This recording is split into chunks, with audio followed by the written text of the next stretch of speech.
כל, אני מאמינה שכל ילד הוא יחיד ומיוחד. לכל ילד יש את היכולות שלו, ועל מנת להצמיח אותו, קודם כל אנחנו נוגעים בתחומים החזקים שלו, ומשם אנחנו מצמיחים אותו הלאה. חוץ מזה גם לטפח כל יום שיצא הילד, עשה משהו בגן חדש, למד משהו חדש, עשה משהו מיוחד. יש כאן פליאה אדירה מכל מה שקורה מסביב. כל החקר וכל הגילויים האלה, זה עושה להם המון המון שמחה והמון המון מוטיבציה לדעת ולחקור ולהיות סקרנים.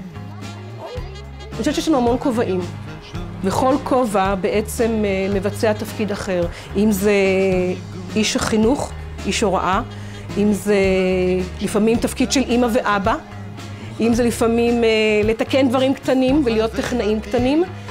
זה בא עם אהבה מאוד גדולה, ואני חושבת שזה בא מפה.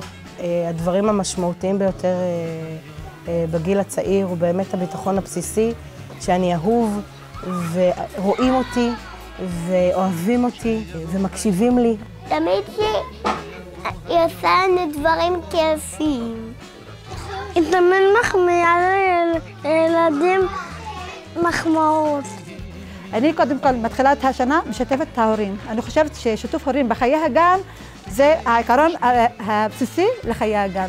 אני מרגיש ממש בבית, כן. איך זה קורה? וזה הודות למורה, לצוות כאן, שיש להם קשר מאוד אישי וישיר עם ההורים. הכל נעשה ביחד, ההורים שותפים מלאים לכל התהליך שמתרחש כאן.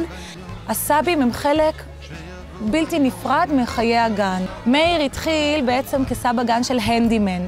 זה שמתקן, שנותן את המענה לברז הדולף, אל הארון שנשבר. יצחק הוא ממש בא מעולם החינוך, שזה משהו לגמרי אחר. הוא יודע גם לזהות ילדים עם קשיים מסוימים, ולדעת איפה לשים את האצבע, שזה מדהים. אז אני בא לפה ואני שומע סבא מאיר, סבא מאיר. מי יכול להיות יותר שמח מזה? הוא עוזר לנו! ראיתי את החיוך של הילדים? תראי לי איפה יש עוד מקום שמחייכים חיוך כל כך טהור.